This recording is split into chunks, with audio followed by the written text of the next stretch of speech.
ग्रंथियों उसका 13वां बाब 1 से 8वीं आयत। अगर मैं आदमी और फरिश्तों की ज़बानें बोलूं और मोहब्बत ना रखूं तो मैं ठनठनाता पीतल या झनझनाती झांझ हूँ। और अगर मुझे नबूवत मिले और सब भेदों का कुल इल्म की वाकफियत हो और मेरा ईमान यहाँ तक कामिल हो कि पहाड़ों को हटा दूँ और मोहब्बत ना रखूँ तो मैं कुछ भी नहीं हूँ। और अगर अपना सारा माल गरीबों को खिला दूँ या अपना बदन जलाने को दे दूँ और मोहब्बत ना रखूँ तो मुझे कुछ भी फ़ायदा नहीं। मोहब्बत साबिर है और मेहरबान। मोहब्बत हसद नहीं करती। मोहब्बत शेखी नहीं मारती और भूलती नहीं। नाजेबा काम नहीं करती। अपनी बेहतरी नहीं चाहती। झुंझलाती नहीं, बदगुमानी नहीं करती। बदकारी से खुश नहीं होती बल्कि रास्ती से खुश होती है। सब कुछ सह लेती है, सब कुछ यकीन करती है, सब बातों की उम्मीद रखती है, सब बातों की बर्दाश्त करती है। मोहब्बत को ज़वाल नहीं। नबूवतें हों तो मौकूफ़ हो जाएंगी, ज़बानें हों तो जाती रहेंगी, इल्म हो तो मिट जाएगा। आमीन।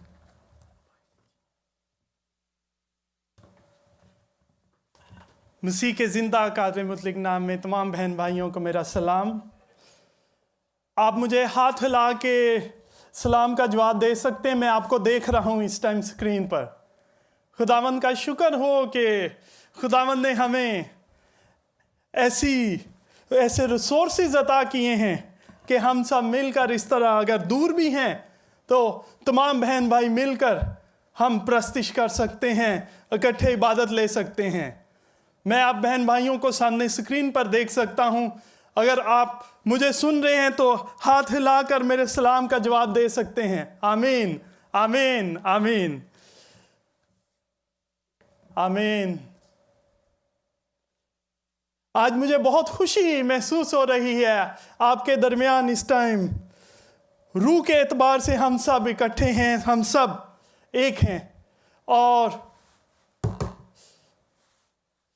खुदावंद का शुक्र हो कि खुदावंद हमें ऐसे मौके बख्शता है कि हम मिलकर इस तरह इबादत भी ले सकते हैं। और टेक्निकल तौर पे भी खुदावंद हमें ऐसी चीज़ें अता करता है कि हम सब मिलकर हम इबादत में हिस्सा ले सकते हैं। और इस टाइम मैं अपनी मिसेस का भी शुक्रगुजार हूँ कि जो साथ में मेरा साथ दे रही हैं इस वक्त। और आप में से कुछ लोगों ने शायद मुझे देखा भी हो, मिले भी हो मेरे साथ। कई दफ़ा मैं रिजवान भाई से मिलने के लिए भी यूहन्नाबाद आता रहा हूँ। कोई 6-7 साल पहले की बात है। मैं 5 साल से इस वक्त कोरिया में हूँ और यहाँ पर चर्च के साथ खिदमत कर रहा हूँ। उसके अलावा 3 साल हुए कि मैंने सेमिनरी भी की। और इस वक्त खिदमत करने के साथ साथ मैं पाकिस्तानी अपने बहन भाइयों के लिए भी चाहता था कि मैं साथ साथ खिदमत करूं। और मैं पास्टर इरफान अपने बड़े भाई का शुक्रगुजार हूं कि जिन्होंने बड़ी दिल खोल कर कहा कि आप हमारे साथ मिलकर इस खिदमत को करें। एक दफ़ा फिर मैं पास्टर साहब का शुक्रगुजार हूं। और अगले साल मैं चाहूँगा कि मैं अपने बहन भाइयों के साथ मिलकर भी मैं आपके साथ इस सारी इबादत में शामिल हो सकूं, आपसे मिल सकूं। लेकिन सिर्फ यहाँ पर कोरिया में इस कोरोना एपिडेमिक की वजह से थोड़ा सा हालात इस तरह से हैं कि दूसरे कंट्रीज़ में मूव करने की अभी इजाज़त नहीं है।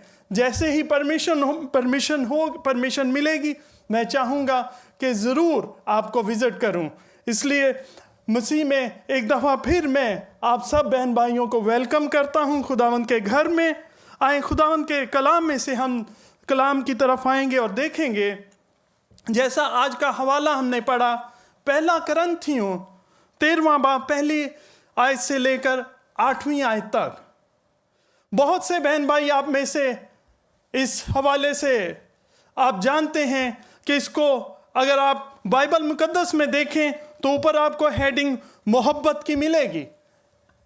इसको मोहब्बत का क्या कह सकते हैं, हवाला या बाब भी हम कह सकते हैं।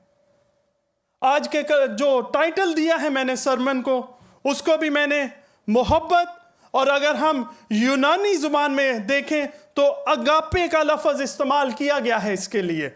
आप लोग अगापे के लफ्ज़ से भी मेरा ख्याल है कि बहुत दफ़ा खादमों से आपने इस लफ्ज़ को सुना होगा।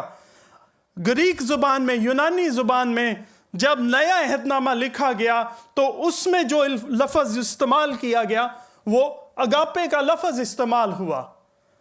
हम देखते हैं कि पौलुस रसूल जो है वो करंथियों की कलीसिया को ये ख़त लिख रहा है।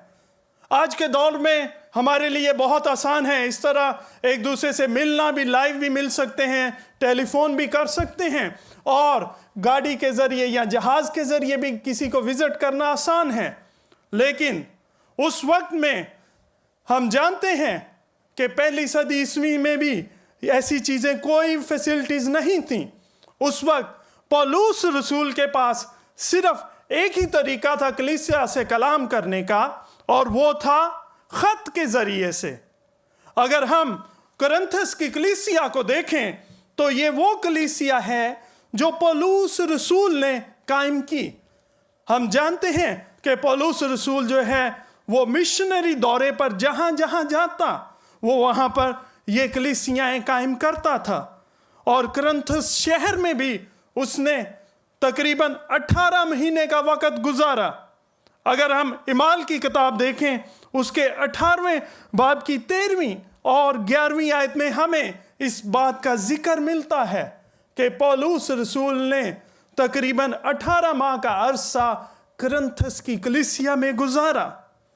मेरे अजीज बहनों और भाइयों, कुरिन्थस से जब वो दूसरी जगह गया इफिसस में, वहाँ पर उसको इस बात की खबर मिली कि जो कुरिन्थस की कलीसिया है उसमें बहुत सी ऐसी चीज़ें पाई जाती हैं जो मसीह के बदन में, जो मसीह की कलीसिया में नहीं होनी चाहिए। अगर हम कुरिन्थस के शहर को देखें तो वो शहर बंदरगाहों का शहर भी कहलाता है। एक डेवलप्ड सिटी था, उस लिहाज से, तजारत के लिहाज से मशहूर था, और ज़्यादातर वहाँ के जो लोग थे वो मसीह को कबूल करने से पहले बुत परस्त थे। और वहाँ पर पौलुस रसूल ने ये कलीसिया कायम की। आज हम दो चीज़ों के मुतालिक सीखना चाहेंगे इस हवाले के वसीला से। पहली चीज़, मसीही ज़िंदगी में कलीसिया में जो खुदावंद के बदन के लिए सबसे ज़रूरी चीज़ है वो मोहब्बत है। और दूसरी चीज़ जो है वो ये है कि मोहब्बत के बगैर जितनी भी रूहानी नेमतें खुदा अपने लोगों को, कलीसिया को देता है, हम उनका अच्छे से इस्तेमाल नहीं कर सकते। मोहब्बत के बगैर ये तमाम रूहानी नेमतें जो हैं पौलुस के मुताबिक इनका हमें उस तरह फ़ायदा हासिल नहीं हो सकता जिस तरह खुदावंद चाहता है। मेरे अजीज़ बहनों और भाइयों, खुदा चाहता है कि उसकी कलीसिया, उसके लोग उसके कलाम के मुताबिक मोहब्बत में आगे बढ़ें। आपके साथ एक छोटा सा वाक़या शेयर करना चाहूँगा। वो लोग जो हिस्ट्री में जिनका थोड़ा सा इंटरेस्ट हो वो शायद ये जानते हों, दूसरी जंग अज़ीम में 1944 में बहुत से यहूदियों का कत्लेआम किया गया। उस वक्त जर्मन की फ़ौजों ने फ्रांस की फ़ौजों के साथ मिलकर बहुत से ऐसे जर्मनी के और फ्रांस के इलाकों में यहूदियों का कत्लेआम किया। लेकिन उस वक्त भी फ्रांस के एक मुख्तलिफ गाँव में लोगों ने उन यहूदियों को पनाह दी। उसकी वजह यह थी कि उनमें मसीह की मोहब्बत पाई जाती थी। मसीह की मोहब्बत की वजह से यह मुमकिन हुआ कि उन्होंने उन लोगों को फौज की खिलाफ वर्जी बर्दाश्त करते हुए भी तकरीबन 5,000 लोगों को उन्होंने पनाह दी। और इस पनाह की वजह से बहुत से लोगों को जेलों में भी जाना पड़ा। मेरे अजीज बहनों और भाइयों, उस वक्त एक जर्मन खातून ने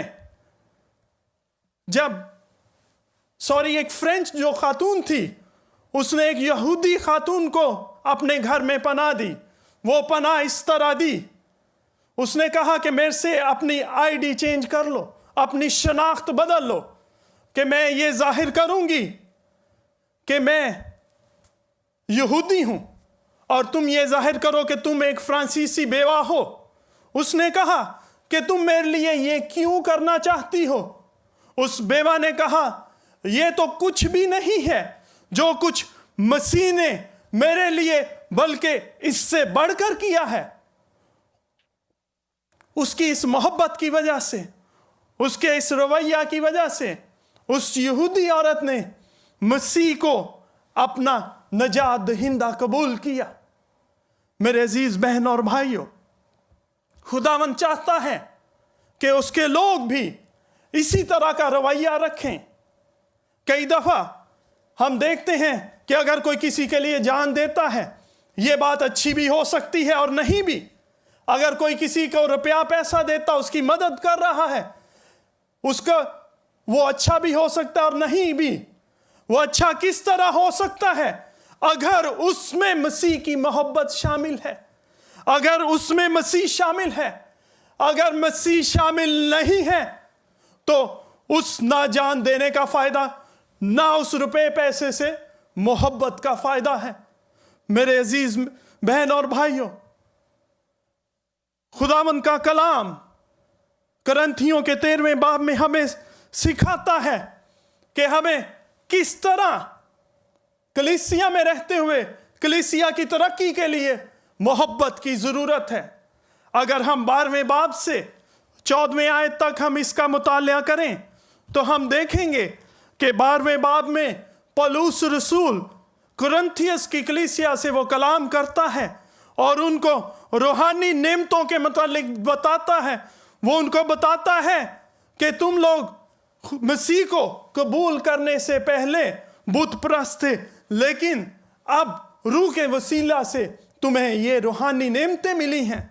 और अगर हम 14वां बाब देखें तो उसमें वो उस रूहानी नेमतों के इस्तेमाल के मुतालिक बता रहा है। और दरमियान में हमें इस 13वें बाब में इस मोहब्बत का जिक्र मिलता है। इसका मतलब ये एक सैंडविच की तरह है 13वां बाब, इसमें मोहब्बत का बाब, जिसमें वो ये सिखा रहा है कि रूहानी नेमतें जो हैं उसका सही इस्तेमाल ये है कि इसमें मोहब्बत का पहलू होना जरूरी है। मोहब्बत का होना जरूरी है। अगर मोहब्बत नहीं तो 13वें बाब की पहली आयत में जैसे वो कहता है, अगर मैं आदमी और फरिश्तों की जुबानें बोलूं और मोहब्बत ना रखूं तो मैं ठनठनाता पीतल या छनछनाती झांझ हूं।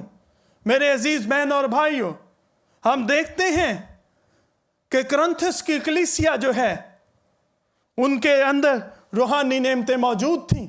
खुदा ने उनको रूहानी नेमतों से ब्लेस किया था, लेकिन उसकी वजह यह है कि उस कलीसिया के अंदर एक फूट पड़ चुकी थी। पौलुस रसूल उनको सिखा रहा है कि कलीसिया के लोग हर कोई सिर्फ अपनी रूहानी नेमतों के उस वो फख्र में था, प्राउड में थे, शेखी में थे। वो उनसे कलाम कर रहा है कि इन रूहानी नेमतों का तब तक फायदा नहीं है जब तक उसमें मोहब्बत शामिल नहीं होगी। और 12वें बाब की आखिरी आयत में, आखिरी हिस्सा में, 13वां बाब शुरू करने से पहले वो कहता है, लेकिन और भी सबसे उम्दा तरीका मैं तुम्हें बताता हूं। और उस उम्दा तरीका का वो मोहब्बत के साथ शुरू करता है कि अगर तुम में मोहब्बत नहीं है तो इसका मतलब कि तुम लोग खोखले हो। अगर हम इब्तदाई कलीसिया में देखें, उस वक्त कुरिन्थियस की जो कलीसिया थी, जैसे मैं पहले जिक्र किया कि वो पहले बुत परस्त थे। बुत परस्ती करते हुए वो बहुत दफा ऐसे साज इस्तेमाल करते थे जिससे वो बुतों को खुश करने की कोशिश करते थे। और पौलुस रसूल ये बात उन्हें बता रहा है कि अगर तुम्हारे अंदर मोहब्बत नहीं है तो इसका मतलब कि तुम जो है एक खाली बर्तन की तरह या ऐसे एक म्यूजिक के उस साज की तरह हो जो सिर्फ शोर मचा सकता है, उसका कोई फायदा नहीं है। इसके अलावा उस कलीसिया में हम देखते हैं कि उन्हें जुबानों के तर्जमा की भी नेमत मिल चुकी थी। और यहाँ पर पौलुस रसूल कहता है, वो उससे बढ़कर बात कर रहा है, उस नेमत से भी आगे जाकर वो कहता है, ये नहीं बल्कि अगर तुम फरिश्तों की भी जुबान बोलते हो, अगर इससे भी बढ़कर भी, और अगर तुम में मोहब्बत नहीं है, तो इसका मतलब कि तुम एक बिल्कुल ऐसा खोखला बर्तन हो जो सिर्फ आवाज दे सकता है, जिसमें से सिर्फ शोर हो सकता है। मेरे अजीज बहन और भाइयों, पौलुस रसूल आज इस खत के वसीला से वो हमसे भी कलाम कर रहा है। वो हमें भी सिखा रहा है कि किस तरह हमें कलीसिया के अंदर मोहब्बत की ज़रूरत है। वो हमें सिखा रहा है कि मोहब्बत का पहलू हमारे लिए कितना ज़रूरी है। हम सब मोहब्बत के लफ्ज़ से वाकिफ़ हैं और इंग्लिश में भी हम जानते हैं कि मोहब्बत के लिए लव का लफ्ज़ इस्तेमाल किया जाता है। अगर हम उर्दू ज़ुबान में देखें तो मोहब्बत के लिए प्यार का लफ्ज़ भी हम इस्तेमाल करते हैं, लेकिन ये दोनों का मतलब एक ही है। इंग्लिश में हमें सिर्फ एक लफ्ज़ के अलावा और कोई लफ्ज़ नहीं मिलता। अगर इंग्लिश में है कोई कहता है तो वो कह सकता है कि I love my child, I love my car. Urdu में हम कह सकते हैं मुझे अपने बेटे से मोहब्बत है, मुझे अपने घर से भी मोहब्बत है, मुझे अपने मुल्क से भी मोहब्बत है। सिर्फ एक लफ्ज़ इस्तेमाल हो रहा है मोहब्बत का। लेकिन अगर हम यूनानी ज़ुबान में देखें, जब ये कलाम लिखा गया उस वक्त मोहब्बत के लिए 3 तरह के लफ्ज़ इस्तेमाल हो रहे थे। उसमें पहला लफ्ज़ जो था वो एरोस यूनानी का लफ्ज़ है।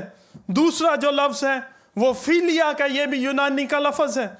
और तीसरा जो है वो अगापे को है, अगापे का लफ्ज़ है, जो आज हमारा कलाम का टाइटल भी है, मोहब्बत। पहला जो एरोस यूनानी का लफ्ज़ है उसका हमें बाइबल मुकद्दस में जिक्र नहीं मिलता, लेकिन उस वक्त ग्रीक जो यूनानी लोग थे वो इस लफ्ज़ का इस्तेमाल करते थे।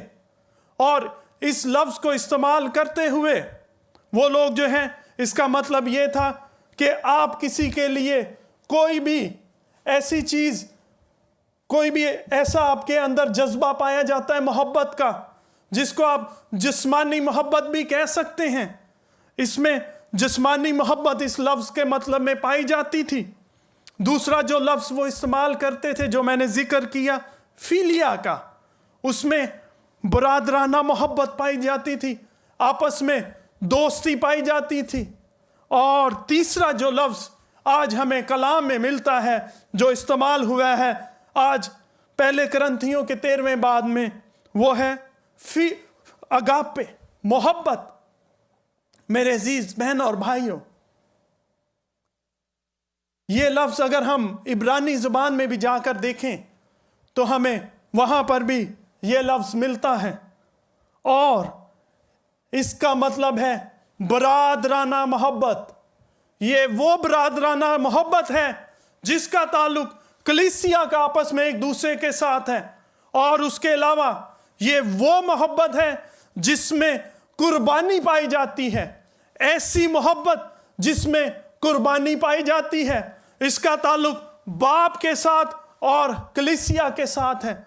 और हम इसकी मिसाल देखते हैं कि खुदा ने अपने बेटे यस्सु को हमारे लिए जो इस ज़मीन पर कुर्बानी के लिए भेजा, उसमें जो मोहब्बत पाई जाती थी वो अगापे मोहब्बत थी। सैक्रिफिशियल लव हम इसको कह सकते हैं।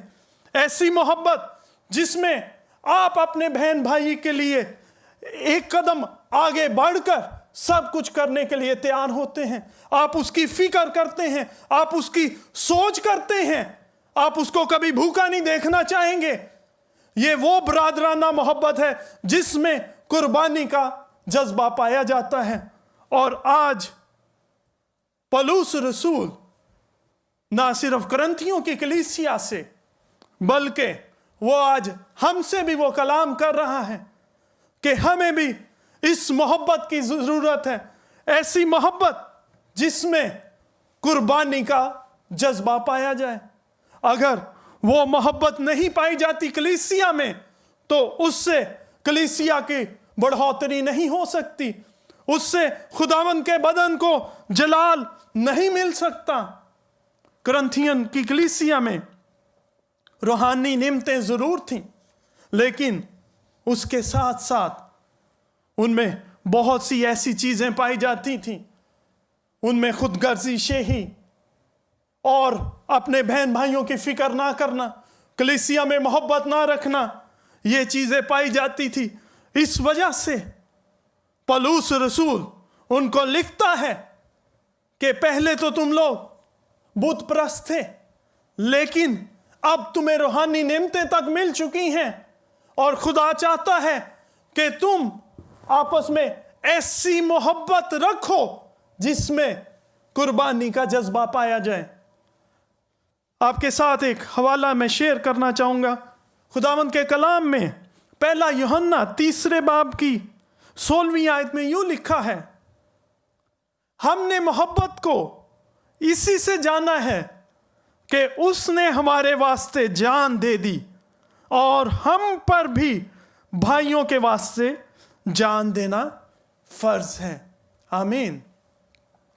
मेरे अजीज बहन और भाइयों, आज पौलुस वो कलीसिया से कलाम कर रहा है, वो सिखा रहा है कि कलीसिया में मोहब्बत की कितनी ज़रूरत है।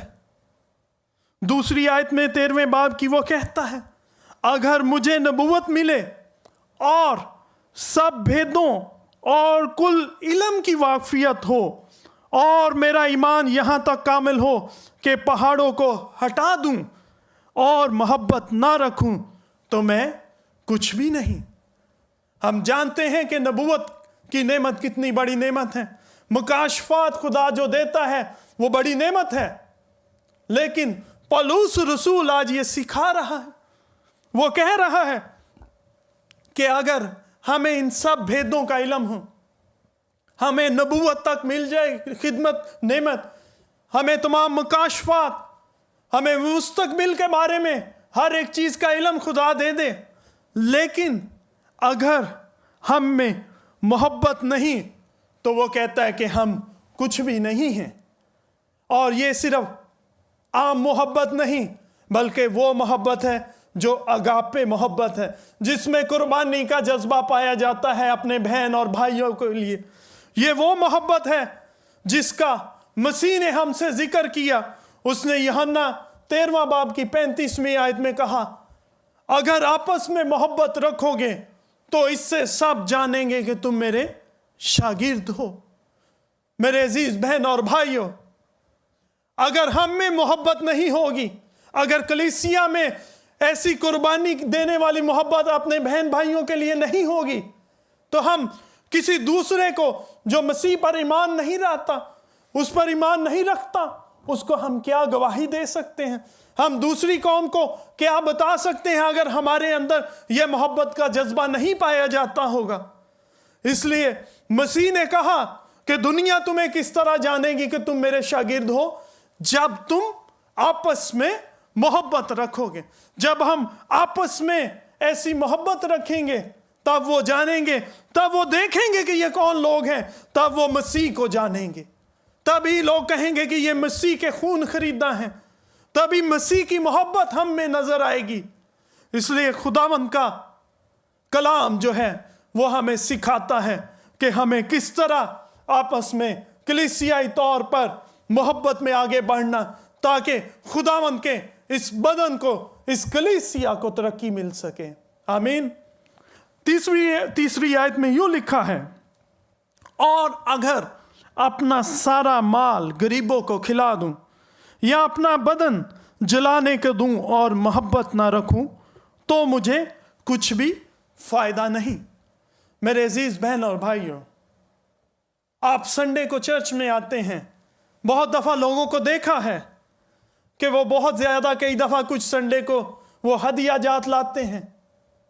क्या वो हदिया जात जो हैं उसके अंदर मसीह पाया जाता है, मसीही मोहब्बत पाई जाती है, या उस हदिया का देना कर सकता हूं।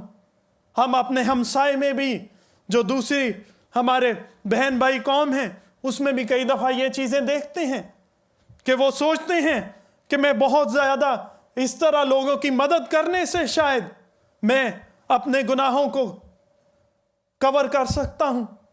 मेरे अजीज बहन और भाइयों, आज कलाम ये सिखा रहा है, अगर उसमें कुर्बानी का जज्बा और मोहब्बत नहीं है तो ऐसे किसी की मदद करने का, रुपए पैसे का भी पौलुस रसूल कह रहा है कि कोई फायदा नहीं। बल्कि इससे बढ़कर वो उनसे कह रहा है कि अगर अपना बदन जलाने को दे दूं और मोहब्बत ना रखूं तो कोई फायदा नहीं। जैसे मैंने पहले जिक्र किया, कुरिन्थस की कलीसिया जो है मसीह पर ईमान लाने से पहले जो है वो बुत प्रस्त थे, और बुत प्रस्तों में बहुत लोग बुतों को खुश करने के लिए ना सिर्फ अपना आप जला देते बल्कि वो अपने बच्चों की भी जलाकर कुर्बानी करते थे। इसलिए पौलुस रसूल उनसे इस तरह भी मुखातिब है कि अगर तुम अपनी जान भी दे दो लेकिन अगर मोहब्बत नहीं रखते, मोहब्बत नहीं है, तो इसका मतलब है कि उस जान देने का भी कोई फायदा नहीं, अगर उसमें ऐसी मोहब्बत कलीसिया के लिए नहीं पाई जाती। मेरे अजीज बहन और भाइयों, इसके बाद पौलुस रसूल कलीसिया को यह सिखाने के बाद उसके बाद वो मोहब्बत की खूबियां हमसे शेयर कर रहा है। चौथी आयत से वो मोहब्बत की खूबियां शुरू करता है। वो लिखता है, मोहब्बत साबर है, मेहरबान, मोहब्बत हसद नहीं करती। मोहब्बत के अंदर अपने बहन भाई के लिए रहम पाया जाता है, उसके लिए हमदर्दी पाई जाती है। हम कभी भी अपने बहन भाई से हसद नहीं करेंगे कि ये क्यों मेरे से आगे बढ़ा है, बल्कि हम उससे मोहब्बत करेंगे और उसके लिए बरकत चाहेंगे। खुदा का कलाम सिखाता है, वो कहता है मोहब्बत शेही नहीं मारती और ना फूलती है। जिस तरह कुरिन्थियों की कलीसिया जो थी वो अपने आप में शेखीबाज थे, वो सोचते थे कि हमें नेमतें मिल गई हैं, हमारे लिए ये काफ़ी है।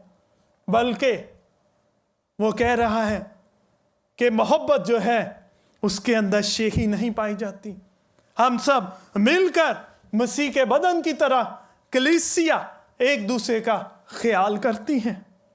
और वो कहता है ना ज़ेबा काम नहीं करती।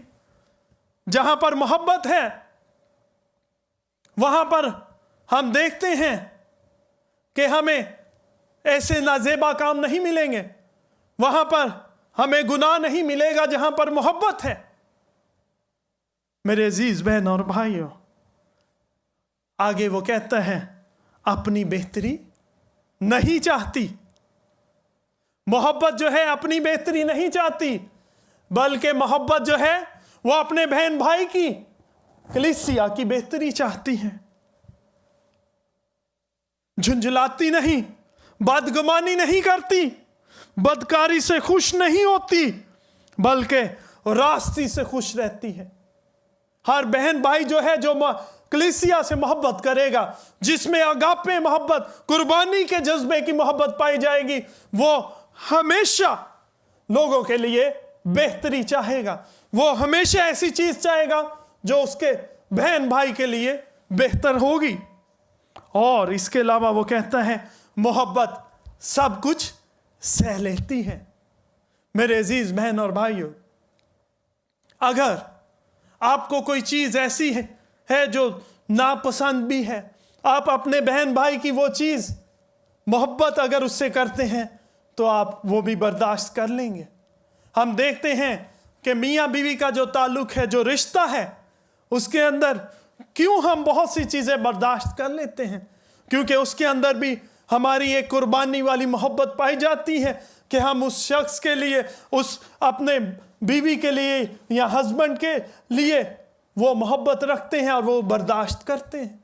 मसीह चाहता है कि हम सब बातों की, वो कहता है, बर्दाश्त करें। और ये तभी हो सकता है जब मोहब्बत होगी। आखिरी आयत में, 8वीं आयत में वो कहता है मोहब्बत को ज़वाल नहीं, नबूवतें हों तो मौकूफ़ हो जाएंगी। मेरे अजीज़ बहन और भाइयों, खुदावंद का कलाम सिखाता है कि अगर नबूवतें हों तो वो ख़त्म हो सकती हैं, उनको ज़वाल आ सकता है।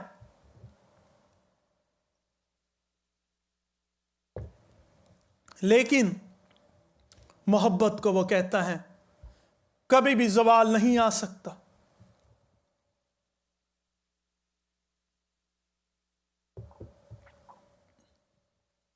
मेरे अजीज बहन और भाइयों,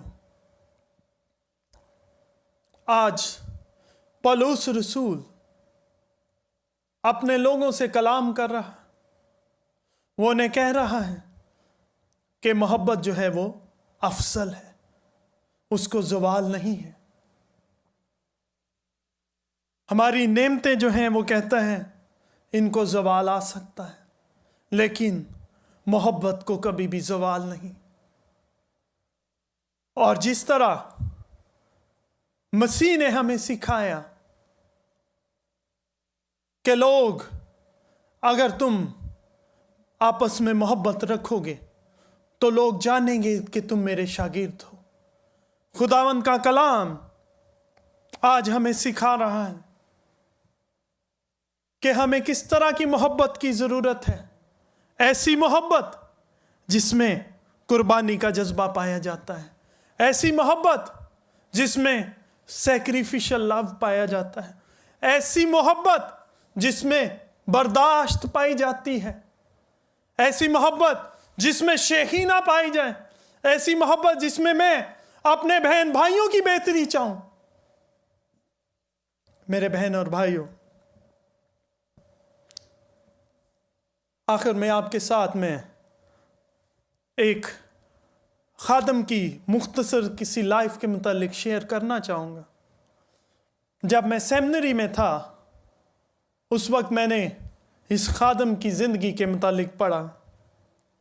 उसका नाम सोन यांग वॉन है। ये कोरियन नाम है, आप इसको पास्टर सोन भी कह सकते हैं। ये पास्टर जो है, ये शख्स जो है, ये 1902 में कोरिया में पैदा हुआ। और जब ये पैदा हुआ उस वक्त कोरिया जो है वो जापान के तसल्लुत में था। और जब जापान के तसल्लुत में था तो जापानियों ने कोशिश की कि जितने कोरियन हैं वो भी उन बुतों की परस्तिश करें जिनको जापानी पूजते हैं। ये खादम जो है, ना सिर्फ इसने पूरे कोरिया में एवेंजलिज्म किया, अंजील की बशारत की, बल्कि इसने मसीहियों को कहा कि आपको इन बुतों की अगर गवर्नमेंट आपको कहती भी है तो आपको इनकी परस्तिश नहीं करनी, इससे बाज रहना है। इसकी वजह से इसको जेल भी जाना पड़ा, बहुत अरसा वो जेल में भी रहा, लेकिन फिर भी उसने अपने भाइयों की मोहब्बत में वो अपने अज़म से हटा नहीं और वो अंजील की मुनादी करता रहा। ना सिर्फ वो बल्कि उसके साथ मिलकर उसका पूरा ख़ानदान, उसके बच्चे भी इस परस्तिश में, अंजील की मुनादी में शामिल थे। एक दफ़ा ऐसा हुआ कि कम्युनिस्ट लोग, वो लोग जो मसीह को कबूल नहीं करते, उनके एक यंग ग्रुप ने इसके घर को आ घेरा। ये घर पर नहीं था, सिर्फ इसके बच्चे घर पर मौजूद थे। उन्होंने दोनों बेटों को बाहर निकाला और उन दोनों को कत्ल कर दिया। उसके बाद जिस शख्स ने, जिस जवान ने उनको कत्ल किया, उसको भी पुलिस ने पकड़ लिया। लेकिन अदालत में जाकर इस पासबान ने कहा कि मैं इस नौजवान को माफ करता हूं। ना सिर्फ उसने उसको माफ किया, बल्कि उसने कहा कि मैं इसको अडॉप्ट करता हूं, अपने बेटे के तौर पर अपनाता हूं। और वो जवान जो है, ना सिर्फ जब उसने अपने गुनाह से मलामत हुआ, बल्कि उसने मसीह को भी कबूल किया और वो भी कोरिया में एक मशहूर मुनाद के हैसियत से जाना गया। मेरे अजीज बहन और भाइयों, इस खादिम ने उस जवान को माफ करके आज हमें वो मिसाल दी, उस मोहब्बत की मिसाल दी है, उस कुर्बानी की मोहब्बत की जो मसीह ने मेरे और आपके वसीले, आपके वास्ते की। उसने हमसे ऐसी मोहब्बत रखी कि अपनी जान मेरे और आपके वसीले दे दी। मेरे अजीज बहन और भाइयों, क्या आपके अंदर ऐसी मोहब्बत पाई जाती है जिसमें कुर्बानी का जज्बा पाया जाता है? क्या आपके अंदर भी नेक सामरी की जैसे कुर्बानी के जज्बे वाली मोहब्बत पाई जाती है? खुदावंद का कलाम आज हमें सिखा रहा है कि जिस तरह मसीह ने हमसे मोहब्बत की, जिस तरह उसने हमारे लिए जान दी, आज उसके लोग भी आपस में उसी तरह मोहब्बत रखें। आपस में ऐसी मोहब्बत रखें जिसमें कुर्बानी का जज्बा पाया जाता है। ऐसी मोहब्बत जिसके वसीले से लोग जानेंगे कि हम मसीही हैं, वो जानेंगे कि हम उसके शागिर्द हैं। आए हम सब मिलकर अपने बहन भाइयों के साथ, अगर आज तक हमने ऐसी मोहब्बत नहीं रखी, तो आज मसीह का कलाम हमें सिखा रहा है कि हम उसके बेटे बेटियां होते हुए, उसके बच्चे होते हुए, उसके शागिर्द होते हुए, उसकी कलीसिया होते हुए हम आपस में इस मोहब्बत में आगे बढ़े, ताकि कलीसिया को, मसीह के बदन को तरक्की मिले और इसके वसीला से सारा जलाल मसीह को मिले। आमीन। आए अपने सरों को झुकाएं और दुआ करें। कुदूस जिंदा जलाली आसमानी बाप, आए बाप तेरा शुक्र करते हैं, आज अपने कलाम के वसीला से आए बाप तुमने हमें सिखाया आए बाप कि हमें किस तरह आए बाप मसीही मोहब्बत में, सैक्रिफिशियल लव में, अगापे में, ऐसी मोहब्बत जिसमें कुर्बानी पाई जाती है, उसमें बढ़ना है। आए बाप इंसान होते हुए हम कमज़ोर हैं, जिंदा बाप हमारी मदद कर, हमारी कमी कमज़ोरियों में हमारी मदद कर, ताकि हम इस मोहब्बत के वसीला से लोगों में तेरी गवाही दें, हमारी ज़िंदगी के वसीला से लोग तुझे जाने और तेरे नाम को जलाल मिले। अपने लोगों को ले, छू और बरकत दे। ये सब कुछ तेरे बेटे यीशु के नाम में मांगते और पा लेते हैं, आमीन। इस वक्त है कि वो बहन और भाई जो चाहते हैं कि उनके लिए दुआ की जाए, मैं चाहूँगा कि आज मेरे साथ पास्टर इरफान और मैं आपके लिए मिलकर चाहूँगा कि अगर वो बहन भाई जिनके लिए अगर हम चाहते हैं कि वो दुआ करवाना चाहते हैं, तो वो अपने कदमों पर खड़े हो जाएं, हम मिलकर उनके लिए दुआ करेंगे।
आसमानी बाप,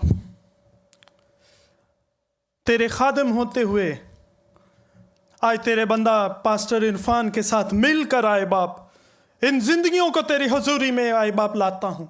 आए बाप देख, जो तेरे बेटे बेटियां, तेरे बच्चे आए बाप इस वक्त तेरी हुजूरी में तेरे मज़बा के सामने आए बाप खड़े हैं। जिंदा बाप, आए बाप एक एक को तेरे मज़बा पर उठाता हूँ। आए बाप आए बाप तू हर एक की जरूरत से वाकिफ है। जिंदा बाप अगर बदन में कोई कमजोरी कोई बीमारी है तेरे बेटे यीशु के नाम में जाती रहे आए बाप। ना सिर्फ ये बहन और भाई बल्कि इस वक्त जो भी हमारे बहन भाई इस इबादत में शामिल हैं आए बाप, यीशु के नाम में आए बाप उनकी बीमारी जाती रहे आए बाप। आए बाप सर से लेकर पांव तक छू और पाक कर आए बाप। तेरे बेटे यीशु का लहू उन बदनों पर मांगता हूं आए बाप। यीशु के नाम में ईमान से शिफा को क्लेम करते और पा लेते हैं आए बाप। आए बाप ईमान रखते हैं तूने छुआ है और शिफा बख्शी है जिंदा बाप। हालेलुया आए बाप तेरा शुक्र हो आए बाप। आए बाप वो बहन और भाई आए बाप जिन्होंने अपनी जिंदगी इस वक्त अपने आए बाप तुझे दी है आए बाप, वो चाहते हैं आए बाप कि तू उनको ले अपने कलाम के लिए इस्तेमाल करे आए बाप। यीशु के नाम में आए बाप उनकी जिंदगियों को ले छू आए बाप अपने कलाम के मुताबिक आए बाप उनको निखार आए बाप उनकी कांट छांट कर आए बाप और उनको और अपने में बढ़ाता जा और अपने नाम के लिए आए बाप तूने इस्तेमाल कर जिंदा बाप। हालेलुया आए बाप इनकी जिंदगियों के वसीला से तुझे जलाल मिले आए बाप।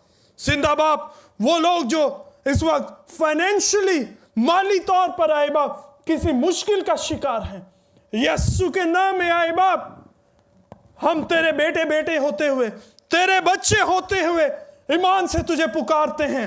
यीशु के नाम में तमाम माली हालात नॉर्मल हो जाएं आए बाप। इनके घरों में इनके किचन में आए बाप कभी किसी चीज की कमी ना हो आए बाप। हर चीज आए बाप तू वाफर मिकदार में मुहैया कर जिंदा बाप। हालेलुया आए बाप। आए बाप अगर कोई बहन भाई ऐसे हैं आए बाप जिन्हें कोई जॉब की प्रॉब्लम है, जो काम की तलाश में है, यीशु के नाम में आए बाप तू रास्तों को हमवार कर, तू दरवाजों को खोल आए बाप। आए बाप तूने अपने लोगों से बरकत का वादा किया है। यीशु के नाम में यीशु के नाम में नए रास्ते खुल जाए, यीशु के नाम में नए रास्ते खुल जाए आए बाप।